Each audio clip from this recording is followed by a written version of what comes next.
여러분 안녕하십니까? 포항 MBC 뉴스데스크입니다.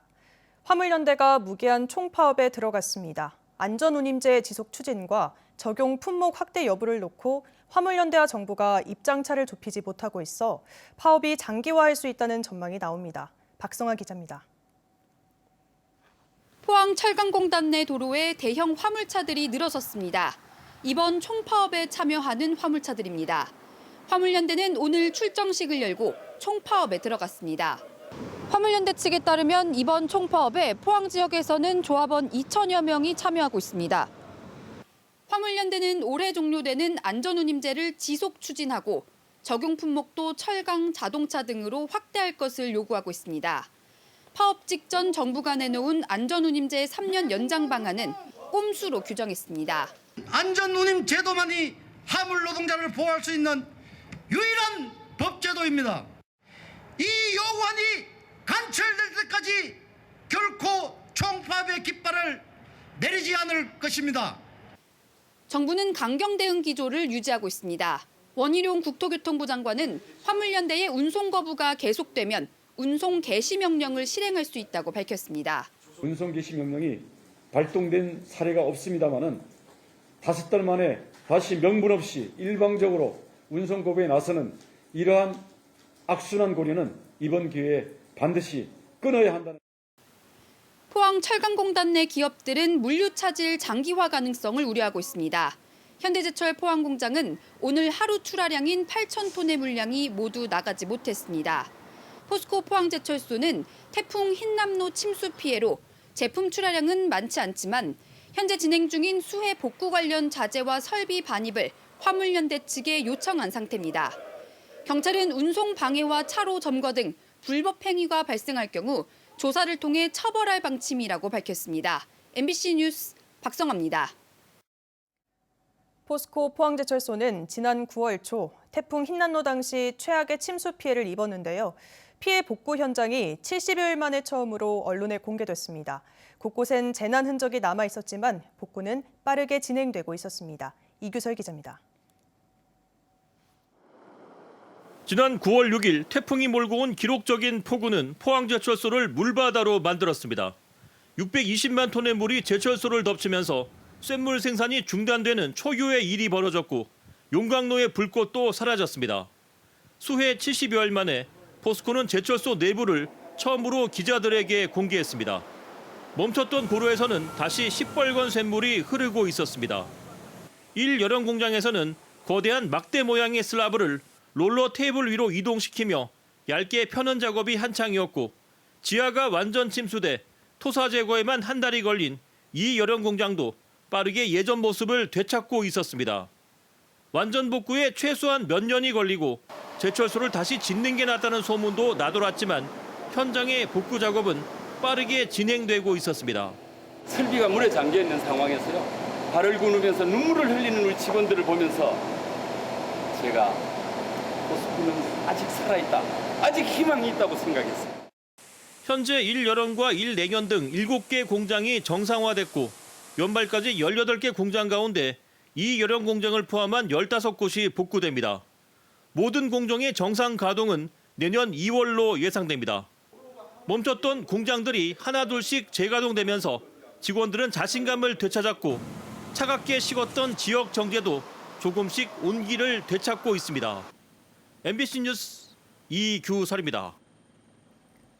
글로벌 배터리 소재 기업인 CNGR이 포항에 1조 원을 투자해 2차 전지의 핵심 재료를 생산하겠다는 내용의 투자 협약을 체결했습니다. CNGR은 오는 2030년까지 영일만 4산업단지에 2차 전지 양극재 핵심 재료인 전구체 10만 톤과 황산니켈 25만 톤을 생산하는 공장을 세워 대규모 일자리를 창출할 계획입니다. 이번 투자로 포항에 2차 전지의 원료, 소재, 리사이클링 혁신 생태계가 구축되고 2차 전지 첨단 전략산업 특화단지 지정에도 청신호가 될 것으로 기대됩니다. 경상북도는 오늘 영덕 강구항 일대에서 재난대응 안전 한국 훈련을 실시했습니다. 영덕군과 해양경찰, 소방서 등 18개 관련 기관이 참여해 동해안의 파고 2m 이상의 지진 해일 상황을 가정하고 연습을 실시했습니다. 인명구조와 대피, 화재 진화, 훈련과 함께 민간 어선 10척도 함께 참여해 안전 해역으로 대피하는 훈련도 실시했습니다. 포항문화방송 특집 다큐멘터리 새어나온 비밀이 방송통신심의위원회 9월 이달에 좋은 프로그램상 최우수상을 수상했습니다. 방송통신심의위원회는 서울 목동 방송회관에서 시상식을 열고 본사 장미쁨 기자 등에게 시상했습니다. 방심위는 원자력 발전소는 사고 유무와 관계없이 지역 주민들에게 피해를 준다는 사실을 사회적 약자의 입장에서 보여줌으로써 방송의 순기능이 무엇인지 잘 보여주었다고 평가했습니다. 어젯밤 9시 52분쯤 포항교도소 전산실에서 불이 나 20분 만에 꺼졌습니다. 인명피해는 발생하지 않았고 무정전 전원장치 등이 불에 탔는데 소방당국은 배터리 절연 열화를 화재 원인으로 추정하고 있습니다. 포스코 성폭력 근절 공동대책위원회는 오늘 직장 내 성폭력 근절을 위한 포항시민 토론회를 열고 직장 내 성폭력 사건에 대한 낮은 인식 수준과 법적, 제도적 예방책을 논의했습니다. 이번 토론에 참석한 박희린 경북여성통합 상담소장과 김은주 포항시 의원, 최정필 고용노동부 포항지청 근로개선 지도과장 등은 올해 성폭력 사건이 발생한 포스코의 남성 중심 조직 문화와 유관 기관의 협력 방안 등을 중점적으로 토론했습니다. 경북 동해안은 내일도 맑고 일교차 큰 날씨가 이어지겠습니다. 경주의 낮 기온은 20도까지 오르며 평년 기온을 크게 웃돌겠습니다. 조주경 기상캐스터입니다. 겨울이 다가오는 게 맞나 싶을 정도로 낮 기온이 평년 기온을 크게 웃돌고 있습니다. 오늘 경주의 한낮 기온이 17.3도까지 오르면서 예년 이맘때보다 5도가량이나 높았는데요. 내일은 오늘보다 기온이 더 올라서 경주가 20도까지 껑충 오르겠습니다. 이어서 자세한 내일 기온 보겠습니다.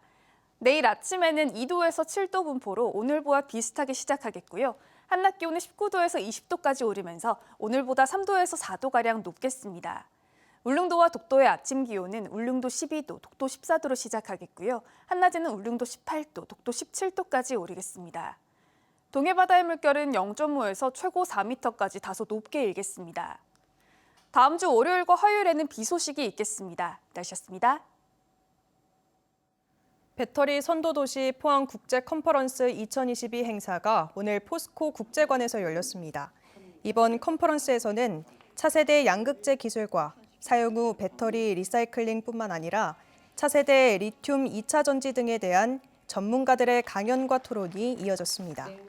한편 컨퍼런스에서는 사전 행사로 경북도, 포항시, 배터리 관련 핵심 기업, 연구기관의 경북 2차 전지 혁신 거버넌스 출범식이 열려 산학연 협력 체제를 마련했습니다.